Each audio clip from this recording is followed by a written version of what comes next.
جی محمد سرور صاحب، میرے آپ سے دو سوالات ہیں.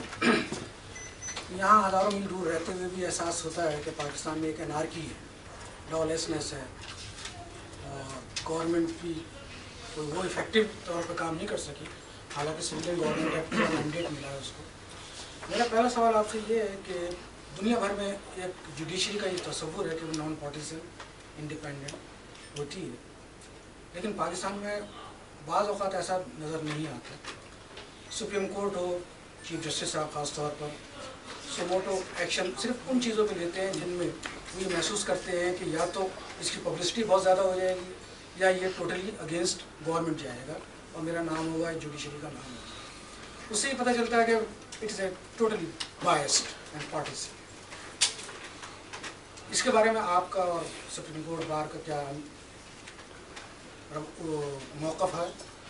اور دوسرا سوال میرا یہ ہے کہ پاکستان میں اگرچہ اس وقت سویلین گورنمنٹ ہے، لیکن لگتا ایسا ہے کہ فوج کا اثر رسوخ اور اس کا غلبہ جو ہے وہ زیادہ ہے. ابھی جیسے آپ نے بھی فرمایا کہ چیف منسٹر نے خود یہ کہا ہے کہ وہاں پہ جو کچھ ہو رہا ہے وہ بلوچستان کے کور کمانڈر کر رہے ہیں. خان ملک کا بیان آیا کہ جی اگر دوبارہ اقتدار آئے فوج تو بڑا تباہ کن ہوگا، لیکن جنرل کیانی ان کے لیے سب سے زیادہ امپورٹنٹ آدمی ہے پاکستان کے صدر اور وزیر اعظم کے مقابلے میں. تو یہ جو ڈپلیکیسی میں اور امبیگوٹی میں پاکستان گھرا ہوا ہے، ہم کس طرف جا رہے ہیں اور ہمارا کیا فیوچر ہے؟ دیکھیں، پاکستان کا فیوچر تو میں آپ کو نہیں بتا سکتی، میرا خیال ہے کوئی دنیا کا نجومی بھی نہیں بتا سکتا. مگر میں ہمیشہ مثلا مجھے بہت سارے جوان ینگ لوگ ابھی بھی کل پوچھ رہے تھے، تو میں نے کہا بھائی لے کے کوئی نہیں جاتا، وہیں بیٹھے ہم. مگر اس میں کوئی شک نہیں ہے کہ ہماری جو ملٹری ہے they are still calling the shots. اب کیسے سویلینز کو ان سے پاور لینی ہے یہ تو سویلینز کو خود سوچنا چاہیے. جب تک ہم اپنے آپ کو مضبوط نہیں کریں گے تو یہ ممکن نہیں ہوگا. اور آہستہ آہستہ یہ ہوتا ہے، آپ دیکھیں لیٹن امریکن کنٹریز میں کتنی مشکل سے کتنے سالوں کے بعد ٹرانزیشن کے بعد اور بڑے اچھے لیڈرز تھرو اپ ہوئے اور پھر جا کے سویلین حکومت بنی. ٹرکی میں آپ دیکھ لیجئے گا ابھی بھی ملٹری کافی ریسورسفل ہے وہاں پہ بھی.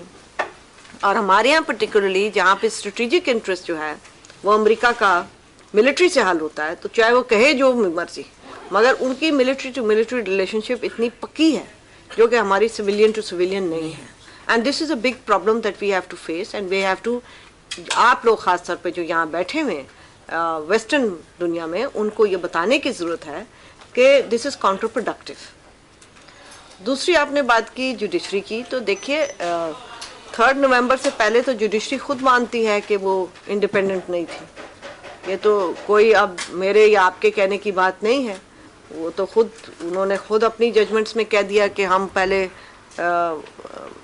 پولیٹیکلی پولیٹیسائز تھے اور we were not impartial, we were used that. اب 3 نومبر کے بعد کی آپ بات کریں تو میں آپ سے تھوڑا بہت یہ ہے پرسیپشن جو ہمارے بھی لوگ اس کے بارے میں بات کرتے ہیں. آپ نے دیکھا علی احمد قدس صاحب نے بھی کہا کہ ٹی وی دیکھ کے اگلے دن سو موٹو دیے جاتے ہیں، تو یہ پرسیپشن ضرور ہے. اور میں یہ سمجھتی ہوں کہ پبلک انٹرسٹ لٹیگیشن جہاں پہ ایک بڑی اچھی، it's a very good tool for a judiciary to use in the interest of people. That tool has to be used with certain guide lines. اس کو ایک انرولی ہارس نہیں بنا سکتے ہم. تو یہ کچھ گائیڈ لائنس دنیا میں دی ہوئی ہیں اور ان کو اس کے مطابق چلنا چاہیے. کیونکہ اب تو جیسے میں نے اس دن کہا کہ ہمارے پاس اب کلائنٹس آتے ہیں اور کیس چاہے جو ہو، چاہے وہ مینٹیننس کا ہو چاہے وہ کھلا کا، وہ کہتے ہیں سو موٹو کرا دو. تو انہیں ہم کہتے ہیں ہر چیز سو موٹو نہیں ہوتی، یہاں پہ قانون بھی کوئی چیز ہے. سو اب یہ ہمارے مسائل ہیں. I think these are teething problems gradually in a very constructive way. We will have to bring back more sobriety in the entire system. جی میں ایک سیکنڈ میں گزارش کر دوں کہ کیونکہ یہ میٹ دی پریس ہے، اس میں پہلے صحافی سوال کر لیں، چند اور سوالات ہیں، پھر اپنے دوسرے مہمانوں کی طرف آئیں گے. جی جی عاصمت صاحبہ، میں نے ایک کویشچن آپ سے یہ کرنا ہے وکلاء کے بارے میں کہ جب سے وکلاء نے چیف جسٹس صاحب کو بحال کروایا یا انہیں فعال کروایا کہنا چاہیے، اس کے بعد وہ کچھ زیادہ ہی انہیں تیزی آ گئی ہے، ان میں اسپیڈ اتنی زیادہ تیز ہو گئی ہے کہ اب قانون انہوں نے وکلاء جیسے لوگوں نے طبقے نے قانون اپنے ہاتھ میں لینا شروع کر دیا، اور یہاں تک کہ اب کی ججز اور شرفاء کی بھی پگڑی اچھالی جاتی ہے. تو یہ جن جو بوتل سے نکل آیا ہے، اور اس وقت آپ جو الیکشن جیتنے کے بعد یہاں پہ آئی ہیں، کیسے جن کو واپس اس بوتل میں ڈالیں گے؟ دیکھیں جن تو بوتل میں تب ڈل سکتا ہے، نہیں میں نمائندہ چاہے ہوں، مگر میرا اس میں کوئی دو رائے نہیں ہے. میرے سارے ساتھیوں کو پتا ہے کہ میں اس چیز کو نہیں پسند کرتی ہوں، اور میں نے پبلکلی کہا ہے اس میں کوئی دو رائے نہیں ہو سکتی ہیں. اور میں سمجھتی ہوں کہ ہمارے جو لیڈران تھے، اگر وہ پہلے سے یہ بات لیتے بجائے اس کے کہنے کے کہ نہیں جی یہ تو کوئی باہر کا بندہ تھا، اس قسم کی بیانات کے. اور میں آپ سے یہ عرض کروں کہ میں نے اپنے ینگ ساتھیوں کے ساتھ کھل کے بات اس پہ کی ہوئی ہے، اور وہ باقاعدہ اس چیز کو مانتے ہیں کہ اس کو ختم ہونا چاہیے. اور وہ بلکہ انہوں نے اپریشیٹ کیا کہ جب میں نے کھل کے کہا کہ اس کو میں بالکل کنڈیم کرتی ہوں اور میں نہیں آگے اس کو نہیں کر سکتی کسی طریقے سے جسٹیفائی، حالانکہ میری تب کیمپین تھی الیکشن کی. مگر اس کے ساتھ ساتھ میں نے یہ بھی دیکھا ہے کہ اس جینی کو واپس لے جانے کے لیے جو ہم لوگوں نے طریقہ کار اختیار کیا وہ بھی ٹھیک نہیں ہے. دیکھیں نا، ہم نے پوری لائر کمیونٹی کو ڈیمونائز کر دیا. ہم یہ نہ بھولیں کہ لائر کمیونٹی کا ایک بہت بڑی کنٹریبیوشن ہے اس سوسائٹی میں، صرف آج کی لائرز موومنٹ سے نہیں ہے، بلکہ میں کہتی ہوں شروع سے ہے. میں نے تو 1980 سے وکالت شروع کی ہے. کوئی ایسا سال میں نے نہیں دیکھا جہاں پہ وکیلوں نے رول آف لا یا ڈیموکریسی کے لیے ڈنڈے نہ کھائے ہوں. یہ ایسا طبقہ ہے جس نے کوڑے بھی کھائے ہیں، یہ ایسا طبقہ ہے جو کہ قلعے میں بھی رہا ہے، یہ ایسا طبقہ ہے جس کی خواتین بھی کوٹ لکھپت جیلوں میں رہی ہوئی ہیں. تو ہم یہ نہ بھولیں کہ ہماری ایک کنٹریبیوشن ہے. ہاں ایسے انسیڈنٹس ہوئے ہیں، اور یہ انسیڈنٹس واقعتاً پریشانی کے باعث ہیں. ہمیں اسے کنڈیم بھی کرنا چاہیے، اور ہمیں جا کے اپنے جو نوجوان وکیل ہیں ان سے بات بھی کرنی چاہیے جو کہ ہم نے کی ہے.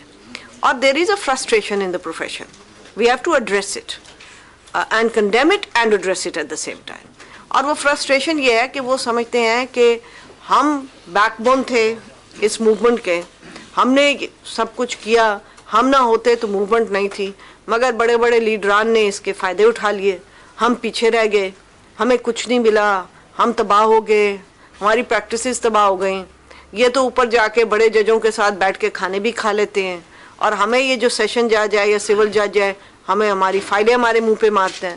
تو یہ تھوڑے سے ایک کچھ چیزیں ہیں جن کو ہم دیکھ رہے ہیں، اور میں اس کو بالکل جسٹیفائی نہیں کروں گی، بٹ اس کو ضرور ہے کہ اس کو حل کرنے کے لیے بھی ہمیں کوئی گفتگو کرنی پڑے گی، جو ہم کر رہے ہیں اپنے نوجوان ساتھیوں کے ساتھ، اور باقی بھی وکلا جو میرا خیال ہے کہ جو اس طرح کی ٹیمپرمنٹ رکھتے ہیں.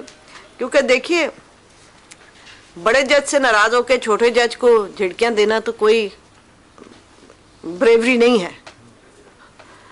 تو یہ ان کو سمجھانے کی بات ہے کہ اپنے ریسٹرینٹ بہت ضروری ہے اس چیز کے لیے. اور مطلب آپ ہیومن رائٹس کے ساتھ بھی تعلق ہے، اور خواتین کے لیے آپ نے بڑا کام کیا ہے، اور ایک ایسی آرگنائزیشن ہے جس میں خواتین کی، جس کا میں بھی سرپرست ہوں، جو آپ کی سرپرستی میں کام کرتی ہے. ہمارا ایک بہت دیرینہ مطالبہ رہا ہے کہ قرآن و سنت کے مطابق جو سزائے موت پاکستان میں دی جاتی ہے وہ غلط ہے.